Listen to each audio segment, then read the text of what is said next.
നേരത്തെ റിഫായി ഷെഹിന്റെ ചോദ്യത്തിന് മറുപടി പറഞ്ഞത് ഈസാ നബിയെ കുറിച്ചാണ്. അത് തെളിവുള്ള കാര്യം തന്നെയാണ് പരിശുദ്ധ ഖുർആനില്. എന്നാൽ അള്ളാഹുവിന് ഉത്കൃഷ്ടമായ നാമങ്ങളുണ്ട്. അതിൽ 2 പേരുകളാണല്ലോ റഹ്മാൻ റഹീം. റഹ്മാൻ റഹീം.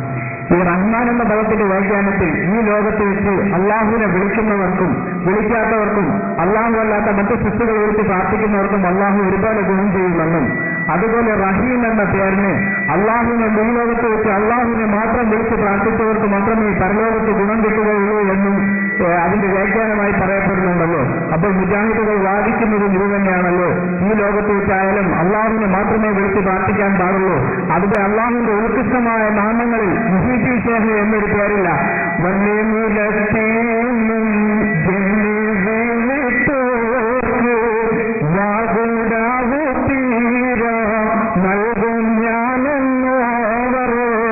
എവിടെ നിന്ന് ലോകത്തിന്റെ ഏത് ഭാഗത്തു നിന്ന് മുഹീദ്ദീൻ ഷേഖിനെ വിളിച്ചാലും മുഹീദ്ദീൻ ഷേഖ് വിളിയേക്കുമെന്നും, അങ്ങനെ മുഹീദ്ദീൻ ഷേഖിനെ വിളിച്ചാലും കാര്യം നടത്തുന്ന അള്ളാഹുവാണ്. സർവ്വസൃഷ്ടികൾക്കും കാര്യം നടത്തി കൊടുക്കുന്ന അള്ളാഹുവാണ്. അപ്പോൾ അള്ളാഹു അല്ലാത്തവർ വിളിച്ചതിന്റെ പേരിൽ നാളെ പരലോകത്തെ ശിക്ഷ അനുഭവിക്കേണ്ടി വരില്ലേ? അള്ളാഹുവിനെ മാത്രം വിളിച്ച് പ്രാർത്ഥിക്കുന്നവരല്ലേ ഉത്തമം? അതല്ലേ റഹീം എന്ന പേരിന്റെ ഉപേക്ഷ? പരലോകത്ത് അള്ളാഹു സുബ്ഹാനഹു വ തആല അള്ളാഹു അല്ലാത്ത സൃഷ്ടികളെ വിളിച്ചതിന്റെ പേരിൽ അള്ളാഹു സുബ്ഹാനഹു വ തആല നാളെ സ്വർഗത്തിൽ നിന്ന് പുറത്താക്കപ്പെടുന്ന കൂട്ടത്തിൽ നമ്മൾ അകപ്പെട്ടു പോകരുത് എന്നുള്ള ആ സ്നേഹത്തിന്റെ അടിസ്ഥാനത്തിലും ഞാൻ ഈ ചോദ്യം ചോദിക്കുന്നത്. ഈ ചോദ്യത്തിന് മറുപടി വരണം. മറുപടി വളരെ കൃത്യമായി അളവ് കുറിച്ച് ഞാൻ പറയാൻ പോവുകയാണ്. വളരെ ശ്രദ്ധിക്കണമെന്ന് എനിക്ക് പറയാനുള്ളൂ. ഒന്നാമത്തെ കാര്യം, നമ്മളെല്ലാവരും കൂടി സ്വർഗത്തിന് നരകത്തിക്കാവുമെന്നുള്ള ബേജാറ് കൊണ്ടാണ് അദ്ദേഹത്തിന് ഈ ഉപദേശം നൽകുന്നത് എന്നാണ് അദ്ദേഹം പറയുന്നത്. ആ കാര്യത്തിൽ നിങ്ങൾ ബേജാറാകാനാവില്ല. ഞങ്ങൾ ഇൻഷാ അല്ലാഹ് നരകത്തിലല്ല സ്വർഗത്തിലായിരിക്കും. അല്ലാഹു മാറാവട്ടെ. മുജാഹിദുകൾ നരകത്തിൽ പോകുന്നത് നിങ്ങൾ ശ്രദ്ധിച്ചാൽ മതി എന്നാണ് എനിക്ക് ആദ്യം അത് പറയാനുള്ളത്. കാരണം എന്തുകൊണ്ടാണ് ഇത് പറയുന്നത്? അല്ലാഹ് റഹ്മാൻ റഹീം എന്ന് പറഞ്ഞാൽ അള്ളാഹുവിനെ മാത്രം വിളിച്ചു പ്രാർത്ഥിക്കുന്നത് എന്നൊക്കെയാണ് അർത്ഥം പറഞ്ഞത്. പണ്ഡിതന്മാരൊക്കെ പറഞ്ഞ അർത്ഥം ഈ ലോകത്ത് വഴിപ്പെട്ടവർക്കും വഴിപ്പെടാത്തവർക്കും ഗുണം ചെയ്യുന്നവൻ റഹ്മാൻ. റഹീം എന്ന് പറഞ്ഞാൽ ഈ ലോകത്ത് വഴിപ്പെട്ടവർക്ക് ഗുണം ചെയ്യുന്നവൻ എന്നാണ്. അങ്ങനെയാണ് അദ്ദേഹത്തിന്റെ ചോദ്യം. അപ്പൊ അള്ളാഹു അല്ല, അള്ളാഹുവിനെ മാത്രമേ വിളിച്ചു പ്രാർത്ഥിക്കാവൂ എന്ന് ഖുർആൻ പഠിപ്പിക്കുന്നു. അള്ളാഹുവിന്റെ ഗുണവിശേഷണങ്ങളെ കൊണ്ട് പ്രാർത്ഥിക്കാം എന്നും പറയുന്നു. അങ്ങനെയുള്ള പ്രാർത്ഥനയിൽ മുഹീദ്ദീൻ ഷേഖ് എന്നൊരു പേരുണ്ടോ എന്നാണ് ചോദ്യം. മറുപടി പറയുന്നതിന് മുമ്പ് സാധാരണക്കാരായ ആളുകളെ അദ്ദേഹം പുകമറ സൃഷ്ടിച്ച ഒരു പദപ്രയോഗത്തെ ഒന്ന് വിശദീകരിക്കേണ്ടതുണ്ട്. എന്താണ്? അള്ളാഹു അല്ലാത്തവരോട് വിളിച്ചു പ്രാർത്ഥിക്കുക എന്നാണ് പറഞ്ഞ പദം നിങ്ങൾ കേട്ടു. അത് മുജാഹിദിന്റെ എക്കാലത്തെയുമുള്ള തുരുപ്പ് സീറ്റാണ്. ഈ പദം ഇല്ലായിരുന്നുവെങ്കിൽ മുജാഹിദ് കേരളത്തിൽ ഇല്ലാതെയാകും, യാതൊരു സംശയവുമില്ല. എന്താണ് അവർക്കിട്ടുള്ള ദുരുദ്ദേശം? വിളിച്ചു പ്രാർത്ഥന എന്ന് സാധാരണഗതിയിൽ നമ്മൾ പറയാറുള്ളത് എന്താണ്? അള്ളാഹുവിനോട് ദുആ ചെയ്യുന്നതിനെ കുറിച്ചാണ് പ്രാർത്ഥന എന്ന് പറയാറുള്ളത് നമ്മളൊക്കെ, അല്ലേ? നമ്മളെ പരിപാടി തുടങ്ങാൻ പ്രാർത്ഥന തുടങ്ങാൻ പോവാണ് അൽ ഫാത്തിഹ. ഇങ്ങനല്ലേ പറയാറുള്ളത്? ഈ ഫാത്തിഹ അല്ലാഹുമ്മ അല്ലാഹുമ്മ അല്ലാഹുവേ. ഇനി നമ്മൾ നിസ്കാരങ്ങൾ പ്രാർത്ഥിക്കുകയാണ്, അങ്ങനെ പറയാറുള്ളത്. എന്താണ്? ആരോടാ പ്രാർത്ഥിക്കണം? അല്ലാഹുവിനോട്. ഇതിനെ കുറിച്ചാണ് സാധാരണഗതിയിൽ പ്രാർത്ഥന എന്ന് നമ്മൾ പറയാറുള്ളത്. ഒരു വസ്തുതയാണ്, സാധാരണഗതിയിലുള്ള പ്രയോഗമാണ് ഞാൻ പറയുന്നത്. അതേ അവസരത്തിൽ നമ്മൾ മുഹീദ്ദീൻ ഷേഖിനോട് വിളിച്ചു, യാ ഗൗസ് യാ മുഹീദ്ദീൻ അബ്ദുൽ ഖാദിർ ജീലാനി, മുഹീദ്ദീൻ ഷേഖിനെ വിളിച്ചു. അല്ലെങ്കിൽ അസ്സലാത്തു വസ്സലാമു അലൈക യാ സയ്യിദി യാ റസൂലല്ലാഹ് ബിയദി വഖല്ലത ഹീലതി അദ്രികനി യാ റസൂലല്ലാഹ് എന്ന് റസൂലുള്ളാഹിനെ വിളിച്ചാൽ അതിനെക്കുറിച്ച് നമ്മൾ റസൂലുള്ളാഹിയോട് പ്രാർത്ഥിച്ചു, മുഹീദ്ദീൻ ഷേഖിനോട് പ്രാർത്ഥിച്ചു എന്ന് സാധാരണഗതിയിൽ പറയാറില്ല. പ്രാർത്ഥന എന്നത് മലയാള പദമാണ്. എന്താണ് അതിന്റെ അർത്ഥം? പ്രാർത്ഥന എന്ന മലയാള പദത്തിന്റെ ഡിക്ഷണറികൾ മുഴുവനും എടുത്തു നോക്കൂ നിങ്ങൾ. ശബ്ദധാരാവലി എടുത്തോളൂ, ശബ്ദസാഗരം എടുത്തോളൂ, അതുപോലെ തന്നെ കേരള മലയാള നിഘണ്ടു ഏതെടുത്താലും ഭാഷാ നിഘണ്ടു എടുത്തോളൂ.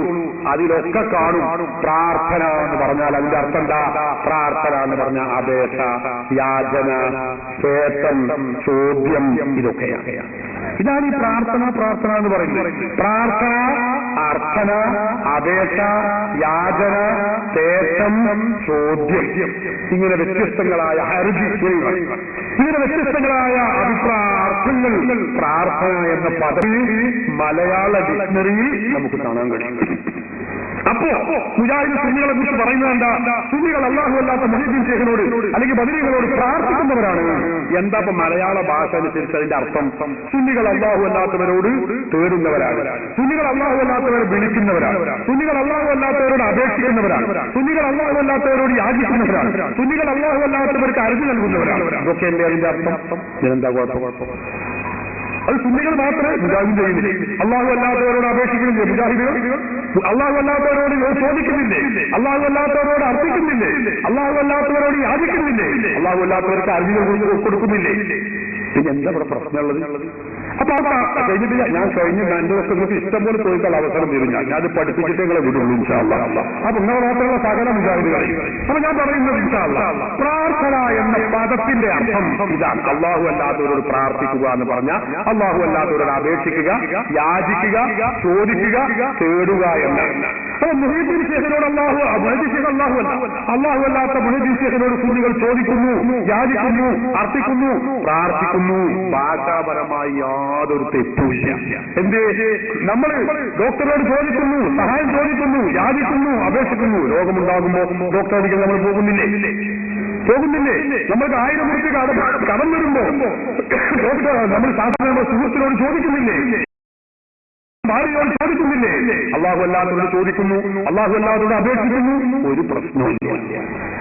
അതേ അവസരത്തിൽ അർത്ഥന അല്ലെങ്കിൽ പ്രാർത്ഥന എന്ന് പേര് പറഞ്ഞതുകൊണ്ട് മാത്രം ആ ചോദ്യം, ആ ശേഷം, ആ അപേക്ഷ, ആ യാചന, ആ ഹർജി, ആ പ്രാർത്ഥന, ആ അർത്ഥന അത് ശിർക്കാവുകയില്ല. പിന്നെയോ ഈ ചോദിക്കപ്പെടുന്ന ശക്തിയെക്കുറിച്ച് ചോദിക്കുന്നവന്റെ വിശ്വാസം എന്ത് എന്നതിനെ ആശ്രയിച്ചാണ് ഈ ചെയ്യുന്ന കർമ്മം ശിർക്കാണെന്നോ ഇസ്ലാം വിരുദ്ധമാണെന്നോ വിധി എഴുതാൻ പറ്റുകയുള്ളൂ. അതിന് പ്രാർത്ഥന പേരിട്ടതുകൊണ്ട് ശിർക്കായി, പ്രാർത്ഥന പേരിട്ടിട്ടില്ലെങ്കിൽ ശിർക്കല്ല എന്നല്ല. ചോദിക്കപ്പെടുന്ന ആളെ കുറിച്ച് എന്റെ വിശ്വാസം എന്ത് എന്നതിനെ ആശ്രയിച്ചിരിക്കും. ഉദാഹരണം പറഞ്ഞാൽ ചോദിക്കുന്ന ആള് ഞാൻ ഇദ്ദേഹത്തോട് ചോദിക്കുന്നു ഒരു ഗ്ലാസ് വെള്ളം. എന്താ ഏത് അവസരം ചോദിക്കുന്നത്? ഇദ്ദേഹം ഒരു ഗ്ലാസ് വെള്ളം ചോദിക്കപ്പെടുമ്പോ ഇദ്ദേഹം ദൈവമാണെന്നോ, ദിവ്യത്വമുണ്ടെന്നോ, ദൈവാവതാരമാണെന്നോ, ദൈവപുത്രനാണെന്നോ വിശ്വസിച്ചുകൊണ്ടാണോ ചോദിക്കുന്നത്? ആ ചോദ്യം, ആ തേട്ടം, ആ യാചന, ആ അപേക്ഷ, ആ അർത്ഥന, ആ പ്രാർത്ഥന അത് ശിർക്കാണ്. ഇസ്ലാം കഠിനമായി വിലക്കിയതാണ്. അതിന് കാരണം പേര് പ്രാർത്ഥന എന്നിട്ടത് കൊണ്ടല്ല, പിന്നെ ചോദിക്കപ്പെടുന്ന ശൈലി അങ്ങനെയായിപ്പോയി എന്നതാണ്. ചോദിക്കപ്പെടുന്ന ശക്തിയെക്കുറിച്ച് ദൈവമാണെന്നോ, ദൈവാവതാരമാണെന്നോ, ദൈവപുത്രനാണെന്നോ, ദിവ്യത്വമുണ്ടെന്നോ വിശ്വസിച്ചുകൊണ്ട് ചോദിക്കുകയാണോ ശിർക്കാണ്, കുഫ്റാന്. ഇസ്ലാം കഠിനമായി വിലക്കിയ കാര്യമാണ്.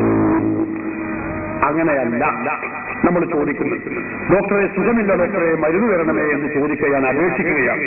എനിക്ക് 1000-10,000 ഉറുപ്പിക ആവശ്യമുണ്ട്, കടം തരണമേ എന്ന് അപേക്ഷിക്കുകയാണ്, ചോദിക്കുകയാണ് മറ്റൊരാളോട്.